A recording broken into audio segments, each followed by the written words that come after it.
Olá a todos! Participei agora da primeira jornada online da Sociedade Brasileira de Cirurgia Plástica. Iniciativa muito interessante, onde nesses momentos difíceis de reclusão não poderíamos ficar isolados sem os nossos congressos, sem as nossas jornadas. Foi muito oportuno e realmente uma atualização bem interessante de alguns temas, principalmente com relação à face. Inicialmente eu vou fazer algum comentário a respeito da Covid-19 e do que vai ter que ser feito no futuro com relação principalmente às cirurgias. Com relação ao termo de consentimento, que toda cirurgia já existe, esse termo, vai ter que ser acrescido alguns detalhes sobre a doença e todo paciente que for fazer a cirurgia deverá fazer o exame antes da cirurgia para ver se teve contato, se é positivo, e depois de uns 15 dias deve ser feito novamente o exame para verificar se não houve algum contato no hospital ou durante o processo imediato pós-operatório. Então, é importante esses dados com relação à doença. E com relação à jornada, foi muito oportuno, com temas bastante interessantes. Eu vou fazer um paralelo do que eu vi, do que eu aprendi com os colegas e do que eu já faço há 25 anos. Então, para a gente ter uma noção do que eu já venho fazendo com relação a principalmente o nariz e a face. Bem, inicialmente, com relação à aula de ontem sobre o nariz, foi abordado inicialmente a parte primária, onde eram duas técnicas bem diferentes. A técnica estruturada, que é mais agressiva do nariz, que envolve um uso maior de enxertos de cartilagem, e o outro lado, que é um lado bem mais conservador, que é a técnica preservadora. A técnica preservadora ela é mais minimalista, ela atua às vezes só em determinadas regiões e ela não tem às vezes não é a palavra destruição, mas desmonte do nariz para depois que seja remontado novamente. Então, são colegas muito experientes que fizeram as abordagens e eu vou fazer apenas um paralelo com relação a alguns locais. Por exemplo, a zona Z, que é essa região de encontro do osso com a cartilagem, é uma zona muito difícil, que o Dr. Ishida falou muito bem da abordagem preservadora dele, com descolamentos abaixo da parte óssea, com a remoção não da parte superficial, mas de uma parte interna, mais conservador e com menor risco de ficar alguma alteração visível. Outra parte muito interessante foi o contraponto do tratamento da ponta, os enxertos que vão arrebitar o nariz, que vão deixar uma ponta mais sustentada, os prós e os contras. Por exemplo, na técnica da estruturada, você tem um nariz que fica mais congelado, ele fica mais duro, porque as cartilagens são mais fortes. Então é uma estrutura que é mais, o nariz fica com uma fibrose, que é a cicatrização interna, mais rígida. Mas então tem a vantagem e a desvantagem. Com relação a isso, eu prefiro fazer uma abordagem mais conservadora. Quando tem que fraturar, a gente fratura para afinar o dorso. Quando tem que colocar enxerto, se for necessário, nós fazemos. E com relação à abordagem, antigamente se fazia o nariz com a técnica fechada, que não tinha nenhuma cicatriz externa. Hoje, a técnica aberta, open rhino, é mais nessa região abaixo, na columela, que fica uma pequena cicatriz muito imperceptível. As vantagens da técnica aberta é que você tem a anatomia toda na sua cara, você tem uma segurança maior para a colocação de enxertos, com um risco de assimetrias menores. Lógico que naquele caso, aquele nariz que é muito pouca coisa, você pode fazer a técnica fechada. Naqueles casos mais complexos, nariz tipo negroide, nariz com a pele grossa, você pode fazer uma abordagem aberta, tratando bem a ponta, tratando bem as cartilagens alares que formam essa parte embaixo da ponta. E tudo isso é muito importante dá o diagnóstico. Antes de tratar, dá o diagnóstico. O nariz é uma das cirurgias que mais você pode mudar conforme o plano cirúrgico. Você tem técnicas totalmente diferentes, desde rotação de asa até técnica para tratar desvios de septo com pequenos enxertos que você vai utilizar. Eu pessoalmente não faço a parte de correção funcional, trabalho sempre com um otorrino ao meu lado quando tem a indicação funcional. Mas tem colegas que fazem essa abordagem. O que é que acontece?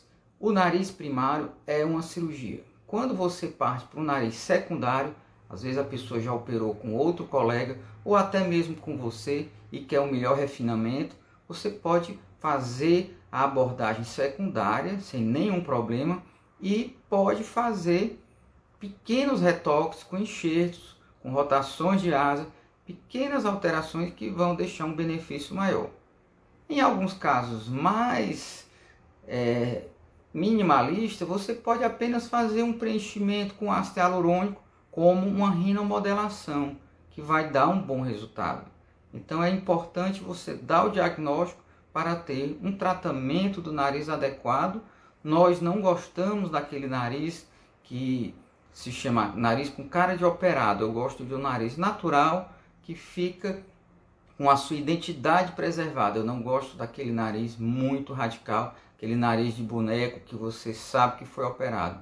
Então a minha filosofia para o nariz é essa. Utilizo todas as técnicas que os colegas falaram, sempre procurando utilizar da melhor maneira. Não tenho nada contra técnica aberta, fechada, estruturada ou preservadora. Faço aquilo que for necessário para cada paciente de uma maneira que o resultado final fique o mais natural. Bem, isso aí foi o tema de ontem da nossa jornada e hoje foi falado sobre a face. Facelift, que é a cirurgia utilizada, ele tem muitos nuances e as regiões, tratamento do terço superior, terço médio e terço inferior. Hoje foi falado inicialmente da anatomia, da parte estruturada da face, principalmente o terço médio. Dr. Faad do Marrocos falou muito bem sobre os compartimentos onde fica a gordura e as regiões como os septos que você tem que respeitar, que é por onde passam nervos e vasos, que você tem que ter cuidado, tem que conhecer bem a anatomia para fazer aquele procedimento. Então, às vezes o especialista tem que ter experiência, conhecimento da anatomia para poder fazer alguma intervenção. A gente vê muito hoje com os MD Codes, com as harmonizações faciais, todo mundo fazendo isso e às vezes não tem o conhecimento cirúrgico de certas regiões mais profundas. Então é importante o conhecimento e a experiência para colocar gordura, para colocar ácido hialurônico. O Dr. Faad falou muito bem da experiência dele com relação ao enxerto de gordura, as regiões que ele utiliza, e é um ponto muito importante, principalmente no terço médio da face. A seguir, o Dr. Marcelo Araújo, nosso colega da Escola Pitangui, falou muito bem sobre a parte do SMAS, que é aquela musculatura que você traciona para dar o resultado. Muita gente pensa que o facelift é apenas puxar a pele, mas não, você tem que fazer o tratamento das estruturas profundas.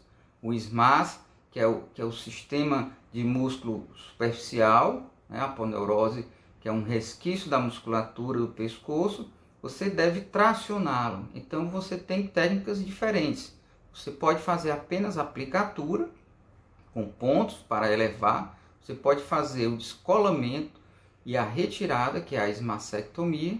E pode fazer alguns retalhos de tração mais superior, elevando mais ainda. Eu, particularmente, há 27 anos, faço o SMAS com aplicatura, mais ou menos como eu aprendi com o professor Pitangui. E esse SMAS hoje eu tenho aplicado na minha técnica de face, que é o Facelift Light. Não uso descolamentos profundos, não faço esmacectomia. Acredito que apenas a aplicatura do SMAS dá um resultado natural, sem riscos de complicações maiores, principalmente lesões nervosas, principalmente ramo mandibular do nervo facial. Então, na face, a gente tem uma conduta já bem estabelecida, mas hoje foi muito bom conhecer algumas coisas que estão sendo feitas atualmente no Brasil e tirar desse ensinamento o que eu já faço. Com relação à parte da anatomia, foi basicamente isso que eu falei, e com relação ao terço superior da face, que é a região da cauda do supercílio e testa, que engloba também a blefaroplastia, que é a cirurgia dos olhos, foi falado por colegas muito experientes, desde o terço superior da face com o Dr. Marcelo Cury, falando do GBL, que é o Gliding Brow Lift, que é uma cirurgia de descolamento, como se fosse uma endoscopia, com abordagem pela incisão da pálpebra. Eu acho interessante, mas é uma cirurgia que envolve muita experiência e algumas intercorrências e complicações com assimetrias. Então eu prefiro não abordar essa região dessa maneira. Respeito a técnica do colega, mas não faço essa cirurgia. Vi também o Dr. Ronaldo Pontes, uma das maiores experiências vivas hoje do Brasil, em termos de cirurgia plástica, uma referência mundial, principalmente na face, e suas abordagens do terço superior, com incisões pré-pilosas, com penínsulas, com lift bicoronal, cicatrizes muito grandes, que ele tem experiência, que eu respeito muito, mas eu não tenho a coragem de fazer algumas cicatrizes, porque vi aqui na região alguns casos que operados por outros colegas, deixando cicatrizes muito inestéticas. Se eu tivesse um colega fazendo um implante de cabelo na região, como o Dr. Márcio podendo fazer, Dr. Márcio Crisóstomo podendo fazer um implante logo em seguida desse facelift, eu até que poderia fazer, porque os resultados são maravilhosos. Mas o grande inimigo é a cicatriz. Cicatrizes na face têm que ser muito pensadas antes de serem feitas. Então, com relação a essa parte do terço superior, vi também o Dr. Carlos Casagrande falando com sua experiência de 20 anos de videoendoscopia, que é feito pequenos orifícios e atração com o vídeo da musculatura, principalmente para a cauda do supercílio. Resultados interessantes, bem efetivos. Ele mostra como são duradouros esses resultados, mas também tem algumas intercorrências e tem algumas assimetrias. Em termos de filosofia, eu não gosto daquele resultado com aquele olho espantado. Eu prefiro aquele olho mais natural, aquela cauda do supercílio mais reta. Não gosto daquela coisa muito arqueada. Em casos de pitose, que é a queda do supercílio muito graves, eu prefiro abordar diretamente como uma técnica muito antiga, que foi citado, a técnica de Castanhares, que você tira um fuso de pele nesse terço lateral do supercílio e pode elevar. Não é uma cirurgia indicada para todos os casos. Pessoas de mais idade, e hoje com a micropigmentação das sobrancelhas, que evoluiu muito, você pode fazer e depois de 1 mês, 2 meses, ser feito uma micropigmentação para camuflar aquela cicatriz. Então, é uma técnica que a gente tem que ter como um recurso em alguns casos excepcionais. E o lift frontal, de todas as maneiras, é como eu falei. Hoje, a minha técnica de lift, eu trato apenas o terço médio e inferior, principalmente com o ramo da mandíbula e a parte lateral do pescoço. Eu sempre explico que é uma técnica que tem uma abordagem, que tem a vantagem de não cortar mais nada de cabelo, não tem dreno. Nós colocamos os pontos de adesão que evita de formar hematoma. Já temos uma experiência de mais de 200 casos e não gostamos daquela rede hemostática que com 48 horas tem que ser retirado muitos pontos. Essa técnica é como se fossem uns pontos de adesão interno e evitam a formação de hematoma, similar aos pontos de Barude utilizados no abdômen. Então evoluiu muito a cirurgia de face. Hoje eu não tenho mais hematoma na face, a recuperação é muito mais rápida e o facelift que eu utilizo é desta forma. Eu digo que dura em torno de 5 a 7 anos, de uma maneira natural, a pessoa fica sem aquela tração exagerada. Não prometo 100% na região do pescoço, porque você, para ter essa região, você tem que ter uma abordagem maior, com incisões abaixo do queixo, que eu só deixo para últimos casos. Então, na parte da face, teve uma abordagem com uma moderação muito boa. A doutora Bárbara Machado fez todo um debate com um contraponto no final muito interessante. Gostei muito de saber o que está sendo feito hoje de melhor no Brasil com relação à cirurgia de face, à cirurgia de nariz, e principalmente saber que o que eu estou fazendo está atualizado e está dentro dos padrões totalmente aceitáveis internacionais. A técnica de nariz que nós fazemos, a técnica de face que nós tratamos mais a parte do terço inferior. Como eu falei, não faço o tratamento da região frontal. Hoje eu deixo mais para botox, para esse tratamento mais do terço inferior, do terço superior da face. Então, basicamente é isso. Eu acho que foi muito bom, muito oportuno, e essa jornada vai ter agora no final do mês a jornada online de cosmiatria da Sociedade Brasileira de Cirurgia Plástica, que eu pretendo participar, e assim, ocupando o nosso tempo, mantendo o nosso conhecimento atualizado e procurando, quando nós retornarmos, ajudar nossos pacientes da melhor maneira.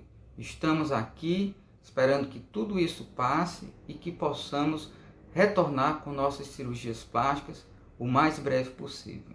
Muito obrigado a todos.